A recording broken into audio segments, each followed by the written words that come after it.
భారతీయ ఆత్మీయ మిత్రులకు నమస్కారం. OORATA యూట్యూబ్ ఛానల్కు స్వాగతం. ఈరోజు మన యూట్యూబ్ ఛానల్లో హర్ట్ఫుల్ బిహేవియర్ గురించి మనం తెలుసుకుందాం. ఈ హర్ట్ఫుల్ బిహేవియర్ మనం అనేకమైనటువంటి రంగాల్లోనూ చూస్తూ ఉంటాం.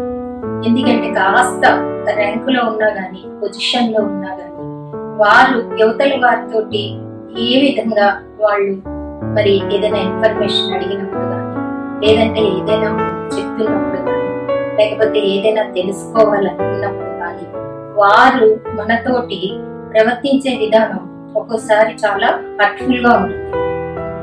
సాధారణంగా ఇప్పుడు మన ఏ ఆఫీసులకో, లేకపోతే బ్యాంక్స్ కో, లేకపోతే మళ్ళా ఇంకా ఏమైనా ఒక ట్రావెలింగ్ లో టికెట్స్ బుకింగ్ చేయడానికో, లైనుల్లో నిల్చోవటమో, లేకపోతే ఆన్లైన్ లోనో, లేకపోతే ఫోన్ల ద్వారానో మనం వారిని ఏం చేస్తామంటే కాంటాక్ట్ చేస్తాం. చేసినప్పుడు కానీ, లేదా డైరెక్ట్ గా మన కాంటాక్ట్ లో ఉన్నప్పుడు కానీ వారు మన పట్ల ప్రవర్తించేటువంటి ఒక విధానం, ఏదైతే వారి బాడీ లాంగ్వేజ్ కానీ, లేకపోతే వారి యొక్క ముఖంలో ఉన్నటువంటి ఫేషియల్ ఎక్స్ప్రెషన్స్ ఏ విధంగా ఉంటాయో అవి సాధారణంగా ఉండాలి, అదే విధంగా ప్లెజెంట్ గా ఉండాలి, రిసీవ్ చేసుకునే విధానంలో ఉండాలి. అంతేగాక బాధ కలిగించకుండా సున్నితంగా తగినటువంటి విధంగా దాన్ని చెప్పగలిగి ఉండాలి. అందరికీ అన్ని తెలియాలనేటువంటిది ఏమీ లేదు. తెలియకపోయినప్పుడు తెలిపే విధంగా, లేదా తెలిసిన వాళ్ళని అడగమని కానీ చెప్పడం ద్వారా కొంత వీళ్ళకి ఊరట కలుగుతుంది.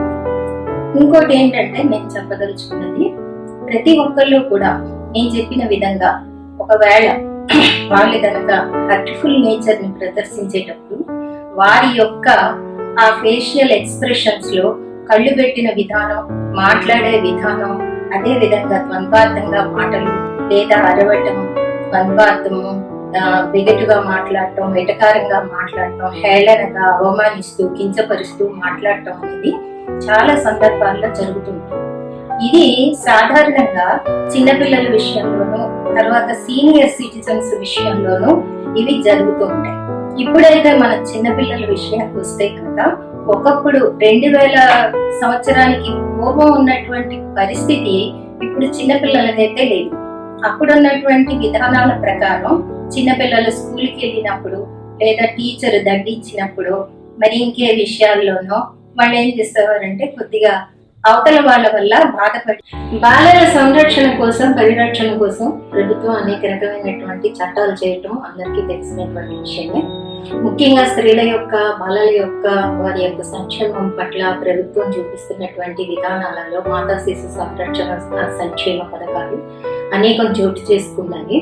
ఇప్పుడు పిల్లల గురించి ముఖ్యంగా చెప్పుకున్నట్టయితే, ఒకప్పుడు బాల్య వివాహాలు చేసేవాళ్ళు, ఆ బాల్య వివాహాలు అనేది నిషేధిస్తూ ఒక చట్టం తీసుకురావడం జరిగింది. అదేవిధంగా వారి యొక్క రక్షణ కోసం జూనైల్ జస్టిస్ యాక్ట్ అనేటువంటిది కూడా తీసుకురావడం జరిగింది.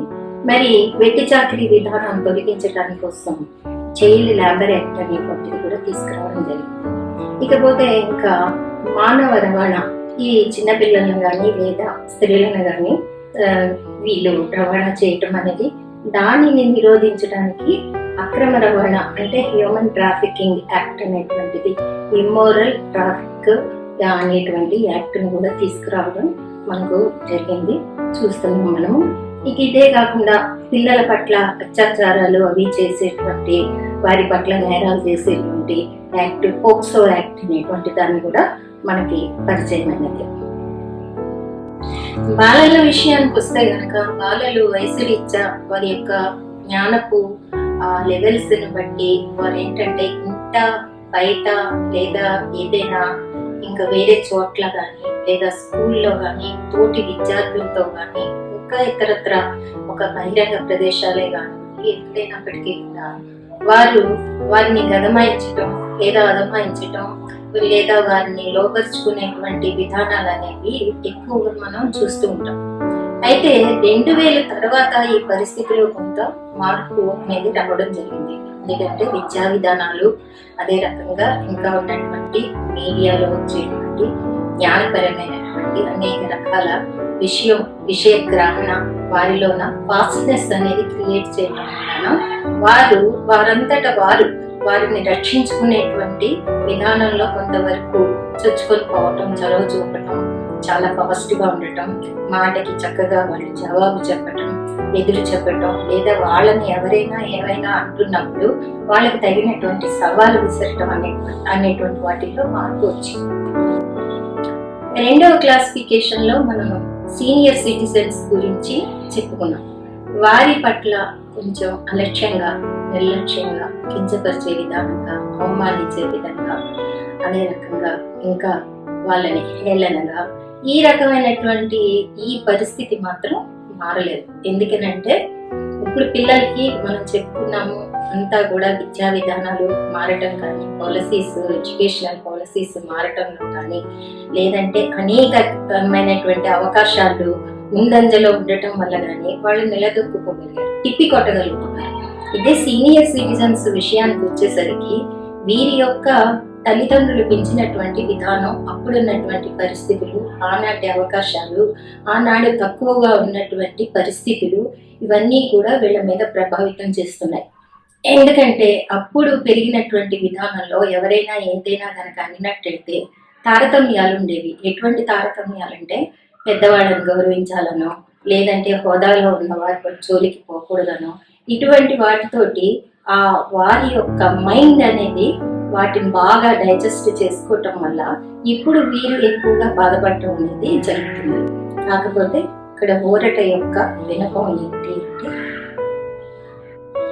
ఈ హర్ట్ఫుల్ నేచర్స్ ఎక్కడైతే మనం చూస్తున్నామో, ఎక్కడైనా ఆఫీసులో కానీ, ఏదైనా ఇన్ఫర్మేషన్ కావాల్సి వచ్చినప్పుడు కానీ, మార్కెట్కి వెళ్తున్నప్పుడు కానీ, ఇతరత్ర కానీ, ఏ విధమైనటువంటి సందర్భాలలో కానీ ఇటువంటి నేచర్ను అందరూ కూడా మానుకోవాలి. హత్య చేసేటువంటి విధానం వల్ల కలిసి వచ్చేది ఏమీ కూడా లేదు. ఎందువల్లంటే ఈ హత్య చేయడం పట్ల ఎదుటి వారు హత్య అయినప్పుడు ఒకటి వెంటనే ఇమీడియట్ గా వాళ్ళు రెస్పాండ్ అవ్వకపోతే అవతల వారిని మనసులోనే తిట్టుకోవటం, లేకపోతే 10 మందితో చెప్పుకోవడం ద్వారాను వారిలో ఉన్నటువంటి ఆ ఏదైతే బాధ ఉందో దాన్ని తీర్చుకోగలుగుతారు. కానీ అది ఎవరు పట్టించుకోకపోవటం వల్ల బాధ మాత్రం అలాగే ఉంటుంది. ఆ తర్వాత దీని వల్ల కలిగేటువంటి దుష్ఫలితం అంటే చెడ్డ ఫలితం ఏంటంటే, వారిలో ఏ కొద్దో గొప్ప ఉన్నటువంటి స్కిల్స్ కానీ, టాలెంట్స్ కానీ, లేకపోతే జ్ఞానం కానీ మరుగున పడిపోతాయి. వారు ఒక ఇన్ఫీరియారిటీ కాంప్లెక్స్ కి లోనయ్యేటువంటి ఒక పరిస్థితి కూడా ఏర్పడుతుంది. ఇందువల్ల నేనేం చెప్తున్నాను, ఊరట ఏం చెప్తుంది అంటే కనుక, ఇటువంటి నేచర్స్ ప్రతి ఒక్కళ్ళు కూడా ప్రదర్శించకుండా జాగ్రత్తతో మెలగవలసినటువంటి పరిస్థితి ఉంది. ఇప్పుడు ఈనాటి విద్యా విధానాలు, ఈ అవకాశాలు, మెరుగుపడినటువంటి రిజర్వేషన్స్, వీటన్నిటి ద్వారా చూసుకుంటే సీనియర్ సిటిజన్స్ కన్నా తక్కువ వయసు ఉన్న వాళ్ళు అనేక ర్యాంకుల్లో ఉండడం అనేది జరుగుతుంది. అలాగా ఆ టీనేజర్స్ లోనో, యంగ్స్టర్స్ లోనో, లేకపోతే ఇంకెవరైనా కానీ ఒక పొజిషన్లో ఉన్నప్పుడు సీనియర్ సిటిజన్స్ మిమ్మల్ని కనుక ఆశ్రయించినప్పుడు తగు రీతితో వాళ్ళకి కరెక్ట్గా ఏదైనా ఇన్ఫర్మేషన్ కావాలన్నా, సాయం చేయాలన్నా తప్పకుండా చేయవలసినటువంటి బాధ్యత భారతదేశ పౌరులుగా మనమే ఉంది. చిన్న కథతోటి మనం ఈ రోజుకి ఊరట ఎపిసోడ్ ఎంచుకున్నాము. చిన్న కథ అందరికీ తెలిసిందే. ఒకప్పుడు అడవిలో ఒక ముని నివసిస్తూ ఉండేవాడు. ఆ ముని ఏంటంటే ఒక అంధుడు అయ్యేటప్పటికి తను ఎప్పుడు కూడా ధ్యానంలో ఉండేవాడు. ఒకసారి ఆ దేశపు మహారాజు తన సైన్యంతో వేటకి రావడం జరిగింది. అయితే వేటాడి ఈ మహారాజు డస్సిపోయి ఇక కదలలేక ఒక దగ్గర కూర్చొని విపరీతమైనటువంటి దాహం వేయటం వల్ల అతడు తన చుట్టూ ఉన్న పరివారంతో ఇలా దాహంగా ఉంది, భటులను పంపించి మంచినీరు తెప్పించండి అని చెప్పి అడగడం జరిగితే భటులు 2-3 బయలుదేరి వెతుకుతూ రావడంలో ఈ ముని యొక్క ఆశ్రమం అనేది వారికి కనిపిస్తుంది. కానీ ముని గారు ధ్యానంలో ఉంటారు. అయితే ఈ భటులు ఏం చేస్తారంటే ఓయ్ అని సంబోధిస్తారు. ఓయ్, ఇక్కడ మంచినీరు దొరుకుతుందా? మహారాజు యొక్క ఆజ్ఞ అంటారు. అంటే ముని ఏమి కూడా ఉలకకుండా పలకకుండా తన అదే దీక్షతోటి కళ్ళు మూసుకొని ఉంటాడు. సరే, వీళ్ళు వెనుతిరిగి వస్తారు. వెనుతిరిగి వచ్చి మహారాజుకి ఏం చెప్తారంటే, ఇక్కడ ఒక కుటీరంలో ఒక ముని ఉన్నారు. ఆ ముని ఏంటంటే తపస్సు చేసుకుంటున్నారు. అక్కడ మంచినీరు దొరికేటువంటి అవకాశం ఉంది, కానీ ఆ ముని మాట్లాడలేదు అహంకారంతో అని చెప్తారు.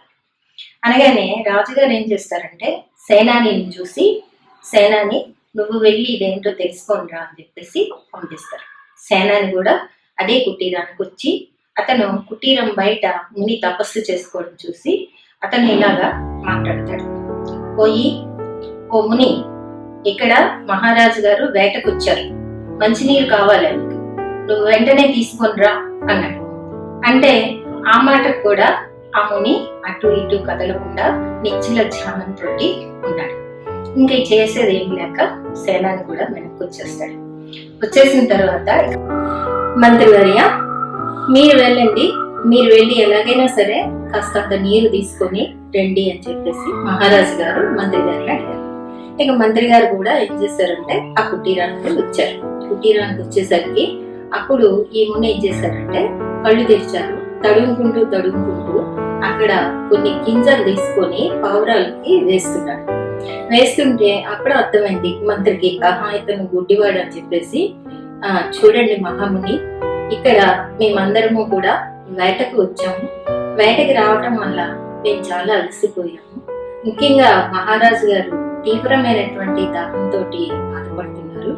మంచినీరు ఇవ్వగలరు అని చెప్పేసి నేను ప్రార్థిస్తున్నాను అని చెప్పేసి అనగానే ఆయన ఏం చేశాడంటే ఏం మాట్లాడకుండా మళ్ళీ తన యొక్క స్థానానికి వచ్చి కన్నులు మూసుకొని మళ్ళీ తపోధ్యానంలో మునిగిపోయాడు.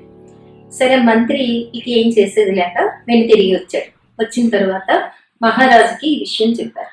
మహారాజా, ఆయనకి ఎంత చెప్పినా కూడా ఏమి కూడాను ఆయన మనకి ఒక జవాబు ఇవ్వట్లేదు అని చెప్పేసరికి ఇక రాజుగారు ఆ దాహాన్ని భరించలేక, అందులో ఈ ఏంటి భటులను పంపించినా అతను ఇలాగే చేశాడు, తర్వాత ఈ సేనాని మంత్రి కూడా ఎందుకు ఆయన ఆలక్ష్యం చేస్తున్నాడు, అసలు ఏంటి తెలుసుకుందాం అనేటువంటి ఉత్సాహంతో ఆయన బయలుదేరి కుటీరం చేరుకుని ఆయన తపస్సు చేస్తున్నటువంటి మునిని చూశారు.